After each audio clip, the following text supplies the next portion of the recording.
விவசாயிகள் போராட்டம் போலியான போராட்டமா? ஒரு நாடக போராட்டம் தான் நடந்துகிட்டு இருக்கா? இல்லை உண்மையான விவசாயிகள் காரில் லக்ஸுரி வண்டியிலமா வருவாங்க?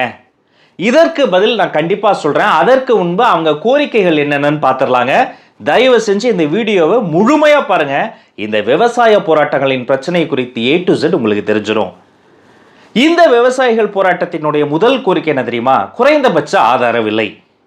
ஒரு பொருளை விவசாயி உருவாக்குறாரு, அவரும் லாபம் அடையல. அந்த பொருளை வாங்கி நாம சாப்பிட்றோம், நாமளும் லாபம் அடையல. ரெண்டு பேருக்கும் நடுவில் இருக்கிற மிடில் மேன், இடைத்தரகர்கள் லாபம் அடைகிறாங்க. ஒரு பொருள் எப்பெல்லாம் விலை ஏறும்? சம்மரில் கிடைக்கக்கூடிய கனிகள் காய்கள் விண்டரில் கிடைக்காது. சீசனலாக டிமாண்ட் இருந்துச்சுன்னா விலை ஏறும். ஒரு பொருள் எப்பெல்லாம் விலை ஏறும்? ஜாகிரபிக்கலாக ஊட்டி ஆப்பிள் ஊட்டியில் மட்டும் கிடைக்குதுப்பா, சென்னையில் கிடைக்கல, அப்போ விலை ஏறும். ஒரு டிமாண்ட் அதிகமாகும் போது விலை ஏறும். இந்த விலையேற்றத்தின் மூலமாக பொதுமக்கள் நாம பாதிக்கப்படுறோம். அப்ப விவசாயிகளுக்கு லாபம் ஒண்ணுமே, அவங்களுக்கு போகல, அவங்களும் பாதிக்கப்படுறாங்க. அப்ப மொத்த லாபமும் விலைவாசியில கிடைக்கக்கூடிய எல்லா லாபமும் இடைத்தரகர் மிடில் மேனுக்கு போயிருது. ஒரு பொருள் எப்பெல்லாம் விலை வீழ்ச்சி அடையும்? நேச்சுரல் டிசாஸ்டர், பெரும் புயல், மழை, வெள்ளம், அப்ப எல்லா பொருட்களும் வீழ்ச்சி அடையும். 1 கிலோ தக்காளி 100 ரூபாய்க்கு வித்தது 1 ரூபாய்க்கு கூட வாங்க ஆள் இல்லாம ரோட்ல கொட்டுவாங்க. திடீர்னு பதுக்கி வச்சிருக்காங்க பாருங்க இடைத்தரகர்கள். இந்த பதுக்கல்ல இருக்கிற எல்லா விஷயமும் வெளில வந்துருச்சுன்னா சப்ளை டிமாண்ட் கொலாப்ஸ் ஆகி மொத்தமா அதிகமா சப்ளை நடக்கிறதால விலை வீழ்ச்சி அடைஞ்சிரும். இந்த வீழ்ச்சியில் வருகிற எல்லா நஷ்டமும் மொத்தமா விவசாயிக்கு போகுது, இடைத்தரகருக்கு போகல. இப்போ ஒரு கேள்வி கேட்குறேங்க. லேஸ் சிப்ஸ் நாம சாப்பிட்றோம்ல, இந்தியா முழுக்க சாப்பிட்றோம்ல, தமிழ்நாட்டில் விற்கிற விலையை தானே, அதற்குன்னு உண்டான MRP பிரைஸில் தான் நம்ம ஆந்திர பிரதேஷ்லையும் பஞ்சாப்லையும் வாங்கி சாப்பிட்றோம். கரெக்டா? பெரும் புயல், மழை, வெள்ளம் வர்றதால உருளைக்கிழங்கு சிப்ஸ் தானே லேசு, அதோடைய விலை வீழ்ச்சி அடையுதா? இல்லை. ஆனால் உருளைக்கிழங்கு விலை வீழ்ச்சி அடையுது. டொமேட்டோ சாஸ் இருக்கு பாருங்க, அதோடைய விலை என்றாவது எப்படி சப்ளை டிமாண்ட் அல்லது நேச்சுரல் டிசாஸ்டரால டொமேட்டோ சாஸ் விலை வீழ்ச்சி அடையுதா? இல்லை. டொமேட்டோ தக்காளி விலை வீழ்ச்சி அடையுது. அப்போ உருளைக்கிழங்கு சிப்ஸும் டொமேட்டோ சாஸும் பிரைவேட் கம்பெனிலேருந்து வர்றது, அதுக்குன்னு ஒரு minimum retail price, maximum retail price அதுக்குள்ளே தான் விற்குது. விவசாய பொருட்களுக்கு ஒரு மினிமம் சப்போர்ட்டிங் பிரைஸ் வேண்டாமா? அந்த மினிமம் சப்போர்ட் பிரைஸ், அது ரீட்டைல் பிரைஸ் கூட இல்லை, சப்போர்ட் பிரைஸ், அதாங்க MSP, குறைந்தபட்ச ஆதார விலை. 1 கிலோ உருளைக்கிழங்கு உருவாக்க எனக்கு 2 ரூபா ஆகுதுப்பா. நீ இந்த உருளைக்கிழங்கு 1 கிலோ வாங்கும்போது 2 ரூபாய்க்கு மேலே வாங்கப்பா, அதான்ப்பா குறைந்தபட்ச ஆதார விலைன்னு அவங்க சொல்கிறாங்க. அதுதான் அவர்களுடைய முதல் கோரிக்கை. ரெண்டாவது கோரிக்கை என்ன தெரியுமா? 2020 மின்சார சட்டத்தை வாபஸ் வாங்குங்க. அது என்ன மின்சார சட்டம்? ஒன்றும் இல்லை, ரொம்ப சிம்பிளாக பார்த்துடலாம். ஒரே நாளில் ஒரே கரண்ட்டு ஒரு மாதிரியான விலையில தரமாட்டாங்க. காலைல ஒரு விலை, சாயந்தரம் ஒரு விலை, சூரிய வெளிச்சத்தில் ஒரு ரேட்டு, சூரிய வெளிச்சம் இல்லைன்னா இன்னொரு ரேட்டு. இது இன்னும் புரியுற மாதிரி சொன்னால், கொள்ளைக்கும் பகல் கொள்ளைக்கும் என்ன சார் வித்தியாசம்? ஒரு வீடு பூட்டி இருக்கும் போது துணிச்சலாக உள்ளே போய் புகுந்து கொள்ளடிக்கிறது கொள்ளை, அதை பட்ட பகல் அடித்தா பகல் கொள்ளை. அது மாதிரியே தான் இது மின்சார கொள்ளை, மின்சார கட்டணம். நீங்கள் காலையில் மோட்டார் போட்டால் ஒரு கட்டணம், பீக் ஹவர்ஸில் சிட்டியில் எல்லாரும் ஏசி போடும்போது அப்போ போய் மோட்டார் போட்டிங்கன்னா 20% எக்ஸ்ட்ரா கட்டணம். பீக் ஹவர்ஸில் 15 to 20% எக்ஸ்ட்ரா கட்டணம். ஸ்மார்ட் மீட்டர் தானாக வந்துருச்சு, உலகமே ஸ்மார்ட் மீட்டருக்கு மாறுது, நாமளும் மாறுறோம். ஆனால் சோதனை முயற்சியில் பல இடங்களில், ஏன் கரூர் பக்கத்தில் ஒரு பாட்டி ஒத்த ரூமு ஒத்த லைட்டு ஒரு ஃபேனு, அதுக்கு 1.5 லட்ச ரூபா கட்ட சொல்லி EB பில் வந்தது. 1.5 லட்சத்துக்கு நாங்கள் ஏன் போவேன்னு பார்த்தா 56 ரூபா தான், நீங்கள் கட்ட வேணாம் அப்படின்ட்டாங்க. இவ்வளோ குளறுபடிக்கு நடுவில் இந்த மின்சார 2020 சட்டங்களுக்கு செல்லுபடி ஆகாது. மோட்டாரை நான் பீக் அவர் பார்த்து போடுறதில்ல, எந்த பயிருக்கு எப்போ போடணுமோ அந்த பயிருக்கு அப்போ தான் போட முடியும்னு ரெண்டாவது கோரிக்கை, இந்த புதிய மின்சார சட்டத்தை வாபஸ் வாங்குங்கன்றாங்க. மூணாவது கோரிக்கை இருக்கு பாருங்க, ரொம்ப கொடூரமான விஷயங்க. லக்கிம்பூர் கேரி அப்படின்னு ஒரு மாவட்டம் இருக்கு உத்தரப்பிரதேசில், எல்லாம் சினிமாவில் நடக்கிற மாதிரி விவசாயிகள் அப்படியே போராடிக்கிட்டு இருக்கிறாங்க. அந்த கூட்டத்துக்கு நடுவில் 3 வண்டியை விட்டு அடிச்சு எல்லாரையும் ஏற்றி கொன்னாங்க. ஒருத்தன், அவன் மனுஷனா, அவளாம் ஒரு மிருகமா, மிருகன்னு சொன்னா கூட மிருகத்துக்கு கேவலங்க. அந்த விவசாய பெருமக்கள் அப்படியே போராடுறவங்கள மண்டி விட்டு ஏற்றி கொன்னவன் யார் தெரியுமா? ஆளும் பாஜகவினுடைய இணையமைச்சருடைய மகன் ஆஷிஷ் மிஸ்ரா. சம்பவ இடத்திலேயே போராட்டத்தில் ஈடுபட்ட 4 விவசாயிகள் செத்து போனாங்க. அந்த மீடியா கவரேஜ் பண்ண ஊடகவியலாளர் செத்து போனார். இதை ஒட்டி நடைபெற்ற அந்த புஷ் அண்ட் புல்ல மேலும் 3 பேர், ஆக மொத்தம் 4+1+3 8 பேர் செத்து போனாங்க. உத்தரப்பிரதேஷ் மாநிலம் லக்கிம்பூர் கேரி மாவட்டம் பன்பீர்பூர் கிராமத்தில் செத்து போனாங்க. செத்துப்போன அந்த போராளிகளுக்கு நீதி கேட்பதாங்க 3வது கோரிக்கை. என்ன பண்ணீங்க? ஒரு காம்பன்சேஷன், அவர்களுக்கு ஒரு மணிமண்டபம், ஒரு நினைவு மண்டபம், ஏதாவது ஒன்று பண்ணியிருக்கணும்ல. இது இப்படி அமெரிக்காவில் நடந்ததுன்னா என்ன பண்ணியிருப்பா? ஒரு கருப்பின சகோதரனுடைய கழுத்தில் கால் வைத்து ஒரு வெள்ளை இன போலீஸ் அதிகாரி கழுத்தில் கால் வைத்து கொண்டுட்டாங்க. அதுக்காக ஒட்டுமொத்த அமெரிக்காவும் திரண்டு வந்து குரல் கொடுத்துச்சுங்க. இங்கே எத்தனை விவசாயிகள் செத்துட்டு இருக்கிறாங்க. இவங்களுக்கு நீதி கிடைக்காது. அதை விட உச்சகட்டம், கோர்ட்டில் அந்த ஆளுக்கு ஆஷிஷ் மிஸ்ராக்கு ஜாமீன் கொடுத்துட்டாங்க. மேல்முறையீட்டில் அந்த ஜாமீனுடைய பீரியட் இருக்கு பாருங்க, அதை எக்ஸ்டென்ஷன் பண்ணிட்டாங்களா. ஜாலியாக வெளியே சுற்றிக்கிட்டு இருக்கான். செத்து போனவங்க குடும்பம், அந்த 8 பேருடைய குடும்பம், அவர்களுக்கு வந்த ட்ராமா. அது மட்டும் கிடையாது, இந்த கலவரத்தை ஒட்டி பல விவசாயிகள் மீது பல 100 வழக்குகள் போடப்பட்டன. அந்த வழக்குகள்லாம் நீங்கள் ரத்து பண்ணணும். இந்த சம்பவத்திற்கு, இந்த பெரும் குற்றத்துக்கு நீதி கிடைக்கணும். தான் 3வது கோரிக்கை. இப்போ 4வது கோரிக்கை ஒன்று இருக்குது. அது ரொம்ப சிம்பிளாக சொல்லலாம். கும்பகோணம் சாமிநாதன் சொன்னதை செய்யுங்கப்பான்றாங்க. கும்பகோணம் சாமிநாதன்னா உங்களுக்கு புரியாது, எல்லோருக்கும் புரியும்படி சொல்லணும்னா MS சுவாமிநாதன். ஸ்கூலில் படிச்சிருப்பீங்க, எங்கேயாவது கேள்விப்பட்டிருப்பீங்க. இந்தியாவின் பசுமை புரட்சியின் தந்தை, கும்பகோணத்தில் பிறந்த மான்கொம்பு சாம்பசிவன் சாமிநாதன் அவருடைய முழுமையான பேருங்க. அவங்க அப்பா கேரளாவில் மான்கொம்புன்ற பகுதியில் ஒரு பாப்புலர் சர்ஜன், அறுவை சிகிச்சை நிபுணர். சுவாமிநாதன் அவர்களுக்கு 11 வயசு இருக்கும்போதே அகால மரணம் அடைஞ்சிட்டாரு. ஒரு பெரிய மருத்துவர் வீட்டு பிள்ளை வறுமையில் தள்ளப்பட்டாரு. அவங்க மொத்த குடும்பமும் மாம்பழ விவசாயம், நெல் சாகுபடி, தென்னை மர விவசாயம் இதையெல்லாம் செஞ்சு தான் வளர்ந்தாங்க. டாக்டருடைய பிள்ளை நீ டாக்டர் ஆகிடுப்பா அப்படின்னு எல்லாரும் சொன்னாங்க. இல்லை இந்த விவசாயங்கள் படுற கஷ்டத்தை நான் பார்த்தேன், விவசாயத்துக்கு தான் நான் போவேன்னார். 2ஆம் உலகப் போரில் சாப்பாடு இல்லாமல் இந்தியர்கள் செத்து போனாங்க. சாப்பாடுக்கு எதாவது பண்ணணும்னு யோசிச்சார். வங்க பஞ்சத்தில் ஒரு கையளவு கோதுமை இல்லாமல் கொத்து கொத்தா லட்சம் பேர் செத்து போனாங்களே, இந்த இந்தியாவை பசிலிருந்து காப்பாற்றணும்னு அவர் வேளாண்மை துறைக்கு வராரு. அவர் வந்து தான் இந்தியாவில் பசுமை புரட்சி ஒரு ஆர்கிடெக்டாக இருந்து உருவாக்குனாரு. இந்தியாவில் பத்ம விபூஷன், பல பத்ம விருதுகளை வாங்கியவர், உலக உணவு பரிசு வாங்கியவர். அவர் தலைமையில் ஒரு ஆணையத்தை உருவாக்குனாங்க. அந்த ஆணையத்தில் அவங்க சொன்னதையெல்லாம் செய்யுங்கப்பானாங்க. என்னப்பா அவங்க சொன்னால் செஞ்சிடணுமா? எப்போ சொன்னாங்க? போன வருஷம் சொன்னாங்களான்னா 2004 உருவாக்கப்பட்டதுங்க அந்த ஆணையம். 2004 போய் 2014 போய் 2024 ஆயிடுச்சு. 20 வருஷமாச்சு.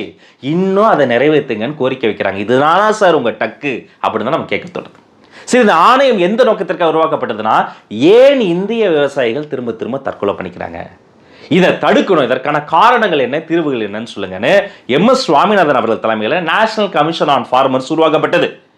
இவங்க 2 வருஷம் விவசாய பெருங்குடி மக்கள், விவசாய கூலி தொழிலாளர்கள், அரசியல் தலைவர்கள், தொழில்நுட்ப வல்லுநர்கள் எல்லாரையும் சந்திச்சு அக்டோபர் மாதம் 4ஆம் தேதி 2006 ஒரு அறிக்கை கொடுத்தாங்க. இதாண்டா ரீசன்ஸ், இந்திய விவசாயிகள் தற்கொலை பண்ணுறது இதுதான் ரீசன் சொன்னாங்க. அதில் ஃபர்ஸ்ட் ரீசன் தெரியுமா? அரசாங்கத்துடைய வேளாண்மை துறையின் முதலீட்டில் காட்டக்கூடிய அக்கறையின்மை. 2வது ரீசன் தெரியுமா? இந்திய விவசாயிகளுக்கு பெரும் போட்டியாக உலக விவசாய பொருட்கள்லாம் நீங்கள் இம்போர்ட் பண்ணுறதுக்கு அனுமதி கொடுத்துக்கிட்டே இருக்கிறீங்க. உள்ளூர் சாத்துக்குடியை விற்க முடியல, ஆஸ்திரேலியா சாத்துக்குடியை பழமுதிர் சோலையில் ஒத்த பழத்தை 200 ரூபாய்க்கு வித்து தள்ளிக்கிட்டு இருக்கிறாங்க. இந்திய சோளத்தை நாம மார்க்கெட் பண்ண முடியல, வேற எங்கிருந்தும் வரக்கூடிய சோளத்தை வித்து தீர்த்துக்கிட்டு இருக்கிறாங்க. எங்கிருந்தும் வரக்கூடிய வாழைப்பழத்தில் விதையில்லாத வாழைப்பழம் அதை எடுத்து வாங்கி சாப்பிட்டு இருக்கிறாங்க. உள்ளூர்ல இருந்து வரக்கூடிய இந்த மண்ணின் மீதங்கள் கொண்டு வரக்கூடிய வாழைப்பழத்துக்கு நல்ல கொள்முதல் விலை கிடைக்க மாட்டேங்குது. இப்ப இறக்குமதி விவசாய பொருட்களுக்கு தொடர்ச்சியாக தரக்கூடிய அனுமதி. இன்னொரு ரீசன் சொல்றாங்க, 3. என்ன தெரியுமா? பாசன வசதி, மின்சார வசதியை முழுமையாக்காம இருக்கிறது. இன்னும் சர்வதேச லெவலில் ஃபார்மிங் எங்கேயோ போயிடுச்சு, இவன்ட்ட பாசன வசதி இல்லை, விவசாயிகிட்ட சரியான மின்சார வசதி இல்லை. 4வது என்ன தெரியுமா? குறைந்தபட்ச ஆதரவில்லை. அவனுக்கு ஒரு உற்பத்தி பொருளுக்கு ஒரு செலவாகுது, அந்த செலவை கூட அடக்கமான ஒரு விலையில் நீங்கள் வாங்கலை. அடுத்த ரீசன் தெரியுமா? கழுத்தை நெரிக்கும் கடன் சுமை. 7000 கோடி கடன் கட்ட வேண்டிய மல்லையக்கால்லாம் இங்கிலாந்தில் போய் மல்லாந்து பேர் குடிச்சிக்கிட்டு இருக்காங்க.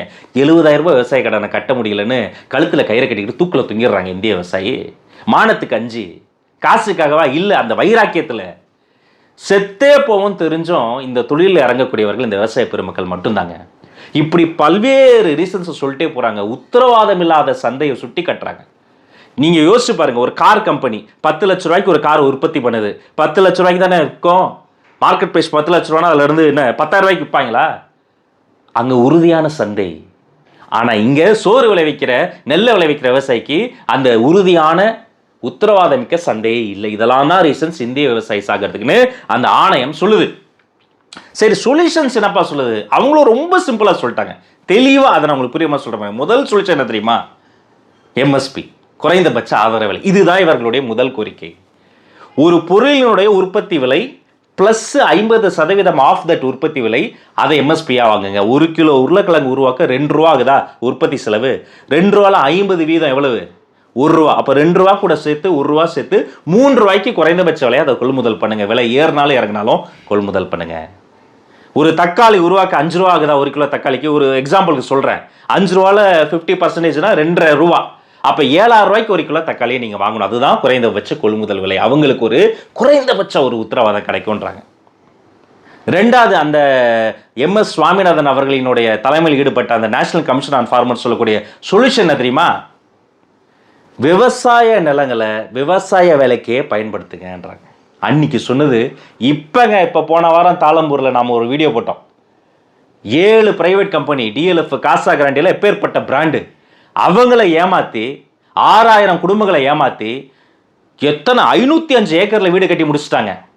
7 கவர்மெண்ட் ஆஃபீஸர்ஸ் வந்து சைன் பண்ணி சீல் பண்ணி கொடுத்துட்டாங்க. டிடிசி அப்ரூவல் கொடுத்துட்டாங்க, இன்வெஸ்ட்மென்ட் சர்டிஃபிகேட் கொடுத்துட்டாங்க, கார்பரேஷன் அப்ரூவல் கொடுத்துட்டாங்க. பிரைவேட் பேங்க்கில் கவர்மெண்ட் தேசியமயமாக்கப்பட்ட பங்கி வந்து அவ்வளோ செக் பண்ணி அவங்க வந்து லோன் சாங்ஷன் பண்ணி கொடுத்துட்டாங்க. வீடு பால் காய்ச்சி உள்ளே போயாச்சு. ஆனால் போய் பட்டா கட்டா இல்லை, இது அனாதீன லேண்டு. இது வந்து வேங்கடகிரி மன்னர் வந்து இங்கே வந்து ஒரு அறக்கட்டளை கொடுத்தது. இது வந்து பட்டா தர முடியாது, டிமாலிஷன் பண்ணுவோம். எப்படி சார் இப்போ இவ்வளோ அப்ரூவல் கொடுத்தீங்க? அது யாரோ வருமான வரித்துறையில் அப்போ இருந்த ஆஃபீஸர் யாரோ கொஞ்சம் இது பண்ணிட்டு அப்படி போயிட்டாங்க, தப்பாக புரிஞ்சுக்கிட்டீங்க அப்படின்றாங்க. இப்படி தாங்க இந்தியா முழுக்க விவசாய லேண்டையெல்லாம் அப்படியே கூறு போட்டு அப்படியே அதை வாங்கி கட்டி விற்கிறவனும் லோனை போட்டு தான் வாங்கி கட்டி விற்கிறான், மிகை லாபத்திற்கு ஆசைப்பட்டு. அதை வாங்கி குடி போகிற நாமும் ஒரு லோனை போட்டு தான் குடி போகிறோம். வாழ்நாள் சேமிப்பு ஒரு வீடாக மாற்றணும்னு ஆசைப்பட்டு கடைசியில் நடுத்தரில் நிற்கிறது நாம. குறைந்த வட்டியில் கடன் கொடுங்க. ஏன்னா வேற பெரும் வட்டியில் வந்து கடன் வாங்கினா அதை வந்து ஒரு தொழிலதிபர்கள் அடைக்கலாம். ஆனால் விவசாயம் என்பது ஒரு தொழில் கிடையாது, அது வந்து ஒரு செயல்முறை, அது ஒரு உயிர் பொருள். அது வந்து ஒரு உற்பத்தி பொருளாக மட்டும் பார்க்கக்கூடாது, அது ஒரு ஊட்டச்சத்து பொருள். விவசாயம் பொய்த்து போனால் ஊட்டச்சத்து குறைந்து போய் குழந்தைகள்லாம் சோமலைய குழந்தைகளாக மாறி போயிடுவாங்க. தாது வருட பஞ்சத்தையும் வங்கத்து பஞ்சத்தையும் இந்தியர்களால் மறக்க முடியாது. அமெரிக்கர்களும் ஐரோப்பியர்களும் சந்தித்துக் கொள்ளும் போதெல்லாம் நல்லா இருக்கீங்களான்னு மட்டும் தான் கேட்டுக்குவாங்க. ஏன்னா அவர்களுக்கு சுகாதாரம் மட்டும் தான் பிரச்சனையா இருந்தது. இந்தியர்களும் தமிழர்களும் சந்திக்கும் போதெல்லாம் எந்த நேரம் பார்த்தாலும் சாப்பிட்டீங்களா கேட்போம். ஏன்னா அப்ப சாப்பாடு இல்லை. பெரும் உணவு பஞ்சங்களை இந்த பிரிட்டிஷ் காலனி காலத்தில் நம்ம பார்த்து கிடைச்ச ஃபேட்டெல்லாம் சேர்த்து தான் இப்போ உணவு அதிகமாக இருக்குது. வயிறில் தொப்பியும் தொந்தியுமா சுற்றுறோம். ஒரு காலத்தில் ஒரு கைப்பிடி அரிசி இல்லாமல் சுற்றணும். அப்படிப்பட்ட பஞ்சங்களை நம்மளால் தாங்கவே முடியாது. அதை போக்கும் மிகப்பெரிய ஒரு உயிர் பொருள்னா அது இந்த விவசாய பொருள். அப்போ குறைந்த வட்டியில் அவருக்கு கடன் கொடுங்க. அடுத்து இன்னொன்று சொல்லுது என்ன தெரியுமா? இந்த நில உச்சவரம்பு சட்டம். சுதந்திரம் கிடைச்சோன்னா ஜமீன்தாருங்க, இந்த பெரும் பண்ணையார்கிட்டலாம் நிறைய லேண்ட் இருந்தது, அதெல்லாம் அப்படி பண்ணக்கூடாதுன்னு சொல்லி வாங்கினீங்கல்ல.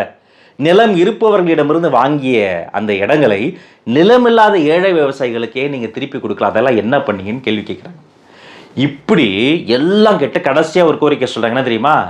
வறுமையில் வாடிக்கொண்டிருக்கக்கூடிய சாகும் தருவாயில் இருக்கக்கூடிய விவசாயிகள் ஒரு 10,000 ரூபாய் பென்ஷன் கொடுங்க அப்படின்னு கேட்குறாங்க. இவ்வளோதாங்க இவங்களுடைய கோரிக்கை. இப்போ இங்கே வருவோம். இவங்க பயங்கரவாதிகளா தீவிரவாதிகளா? வளர்ச்சி திட்டங்களுக்கு இப்படியெல்லாம் குறுக்க வரலாமா? யார் ஆளுங்கட்சியாக இருந்தாலும் வளர்ச்சி திட்டங்களை பற்றி தான் பேசுவாங்க. 2004ஆம் ஆண்டு இந்த ஆணையம் ஆரம்பிக்கப்பட்ட போது காங்கிரஸுடைய ஆட்சி, அதன் பிறகு இப்போ நரேந்திர மோடி அவர்களினுடைய ஆட்சி. டெல்லியில் பாஜக, தமிழ்நாட்டில் திமுக முன்னாடி அதிமுக. யார் ஆளுங்கட்சியாக இருந்தாலும் ஒரு ஸ்டாண்ட் எடுப்பாங்க. இந்தியாவை பொறுத்த வரைக்கும் அரசியல் கட்சிகள்லாம் ஒரு சைடு, எப்போதும் பாதிக்கப்படுறவங்க இன்னொரு சைடாக இருப்பாங்க. அது சில சமயம் பொதுமக்கள், சில சமயம் விவசாயிகள், சில சமயம் இந்த மிடில் கிளாஸ் மக்கள், சில சமயம் லோனில் வீடு வாங்கினவங்க, சில சமயம் தாழ்வான பகுதிகளில் வீடு கட்டி போனவங்க, இப்படி தான் இருப்பாங்க. இப்போ இந்த வளர்ச்சிகளுக்கு பதில் சொல்லுவோம். வளர்ச்சி திட்டத்தை பற்றி பேசுகிற போது எனக்கு ஒரு யோசனை. கிண்டியில் ரேஸ் கோர்ஸ் மைதானம்னு ஒன்று இருக்குங்க, 160 ஏக்கர். நான் பல முறை உள்ளே போய் பார்த்துருக்கேன். அங்கே நிகழ்ச்சிகள்லாம் நடந்திருக்கு. அங்கே குதிரை வந்து புல்லை தின்ன குதிரை சாணி போடும். குதிரையை தவிர மனுஷன் அங்கே போய் பெட்டிங்கிற பேரில் ரேஸ் நடத்துவான். இதை தவிர பொது சமூகத்திற்கு, சிவில் சமூகத்திற்கு நன்மை தரக்கூடிய ஒரு வேலையும் அங்கே நடக்கலை. அந்த ரேஸ் கோர்ஸு இந்த கவர்மெண்ட்டுக்கு எவ்வளோ வாடகை பாக்கி அப்படின்னு நான் ஒன்று ஸ்டடி பண்ணிக்கிட்டு இருக்கேன். அதை பற்றி ஒரு டீட்டெயில் வீடியோ வர போகிறேன். நான் அமௌண்ட்டை மட்டும் சொல்கிறேன். சின்ன அமௌண்ட்டு 730 கோடி.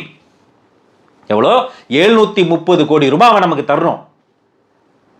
கவர்மெண்ட்டு என்னென்னவோ பண்ணி பார்த்துருச்சு. கோர்ட்டு சொல்லிச்சேப்பா ஒரு மாதத்தில் கொடுத்துறியா அப்படின்னு தீர்ப்பு கூட சொல்லிருச்சு. இந்த ஒரு மாதத்தில் கொடுத்துருவாங்க. 730 கோடி சின்ன அமௌண்ட்டு. அவன் கொடுத்துட்டா வாங்கி வைக்க பீரோ இல்லை, என்ன பண்ணுறது யோசிச்சுக்கிட்டோம். கொடுப்பானாங்க அவன். அந்த இடத்துல எந்த கவர்மெண்ட் ப்ராஜெக்டும் பண்ண மாட்டாங்க. வளர்ச்சி திட்டங்களை பற்றி பேசவே மாட்டாங்க. ஏன்னா அது ரேஸ் கோர்ஸ், அது வந்து பெரும் பண முதலைகள் புழக்கிறாங்க. இப்போ இந்த பக்கம் வாங்க. நான் விரும்பி போய் ஆல் கிரவுண்ட் ஆக்சஸ் இருக்க பாஸ் வச்சு பல முறை நம்ம சிதம்பரம் கிரிக்கெட் ஸ்டேடியம் பார்த்துருக்கேன். 40,000 பேர் கிட்டத்தட்ட உட்காரலாம். கிட்டத்தட்ட 70,000 சதுர அடியில் பிரம்மாண்டமாக இருக்கு பாருங்க. அங்கே பழைய ஒப்பந்தப்படி 2018 அவர்களுடைய வாடகை பாக்கியை பற்றி ஒரு விஷயம் எக்ஸ்போஸ் பண்ணாங்க. 2018 வாக்கில் என்ன தெரியுமா, அவங்க வருடந்தோறும் ஒரு வருஷத்துக்கு 50,000 ரூபா தான் வாடகை கட்டுறாங்க. ரொம்ப ஏழைகள். Madras cricket club, Tamil Nadu cricket association வறுமையில் வாடிக்கொண்டிருக்கக்கூடிய, பசியில் அப்படி தவித்து கொண்டு இருக்கக்கூடியவங்க வருஷத்துக்கு 50,000 ரூபாய் வாடகை, அதையும் கட்ட முடியல. அப்போ எவ்வளோப்பா இவங்களாம் வாடகை பாக்கி வச்சிருக்காங்கன்னா ரொம்ப சின்ன மட்டும் 2081 கோடி ரூபாய் மட்டுமே. 2000 ரூபாய்க்கு நம்ம ஒரு நல்ல டிக்கெட் கூட வாங்க முடியாது. 2081 கோடி ரூபாய் வாடகை நிலுவை வச்சிருக்கிறாங்க. அப்போ அவங்க கிட்ட இருந்து நம்ம போய் அந்த இடத்துல வந்து நம்ம எதுவுமே பேச முடியாது. அதுவும் ஒரு காலத்தில் மாட்டு துளவமாக இருந்தது, குதிரை லாயமாக இருந்தது, மன்னர்களினுடைய ஒட்டகங்களையும் யானைகளையும் வைக்கிற ஒரு இடமா இருந்தது. அதன் பிறகு அந்த கிரவுண்டை ஸ்போர்ட்ஸுக்கு கொடுத்தாங்க. இப்போ அந்த கிரவுண்டில் இருந்து குத்தகை பணமோ வாடகை பணமோ எதுவுமே வரலை. இப்போ எனக்கு சூரியவம்சம் டயலாக் தான் வருது.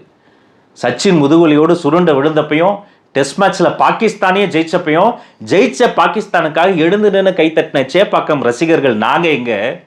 அதே சேப்பாக்கம் கிரவுண்டில் 2081 கோடி ரூபாய் வாடகை பாக்கி வச்சிருக்கிறேன், நீங்கள் எங்கே? அப்படிதான் கேட்க தோணுது. அதை இத்தனை வருஷமாக கண்டு காணாமல் அங்கே அவ்வளோ விஷயத்து அவ்வளோ வாட்டி போயிட்டு வராங்க அதிகாரிகள், அமைச்சர்கள், பெரும் தலைவர்கள். இதானா சார் உங்கள் டக்கு? அப்போ இவர்கள் யார்? காரில் வரக்கூடாதாங்க ஒரு விவசாயி?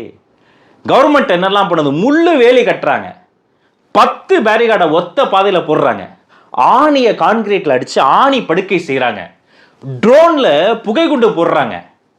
இவ்வளத்தையும் சைனா இந்தியா பார்டரில் பண்ணியிருந்தா அருணாச்சல் பிரதேசக்குள்ளார சைனாக்காரன் உள்ளே பூந்து காலனி கட்டியிருக்க மாட்டான். அங்கே பண்ண முடியல. ஆனால் இங்கே விவசாயிகள் டெல்லிக்குள்ளே வந்துடக்கூடாதுன்னு இவ்வளோத்தையும் பண்ணுறாங்க. அதையும் மீறி விவசாயிகள் வந்துக்கிட்டே இருக்காங்க. ஹரியானா, பஞ்சாப்ல இருந்து 200க்கும் அதிகமான விவசாயிகள் சங்க நடந்து வராங்க. காரில் வர்றவங்களை விடுங்க, நடந்து வர்றவங்க. இதுக்கு மேலே அவங்க பறந்தா வராங்க, ஹெலிகாப்டரில் வராங்களா, அதானி அம்பானி மாதிரி, அல்லது பிரைவேட் சார்ட்டர் ஃப்ளைட்டில் வராங்களா? இல்லையே. 200 சங்கங்களை சார்ந்தவர்கள். அதில் பெரும் பணக்காரர்கள் இருக்கலாம், நடுத்தர விவசாயிகள் இருக்கலாம், விவசாய கூலி மக்கள் கூட இருக்கலாங்க. ஆனால் அவர்கள் விவசாயிகள். அவர்களினுடைய கோரிக்கைகளில் ஒரு குறைந்தபட்சம் ஒரு 90% அது நியாயம் இருக்கிறது. இந்த வீடியோவை நண்பர்களோடு ஷேர் பண்ணுங்கள், கருத்துக்களை கமெண்ட் பண்ணுங்கள், மறக்காமல் சப்ஸ்கிரைப் பண்ணி பெல் ஐக்கானை ப்ரெஸ் பண்ணுங்கள். நல்லதே நடக்கட்டும், நலமே சொல்லட்டும். நன்றி, வணக்கம்.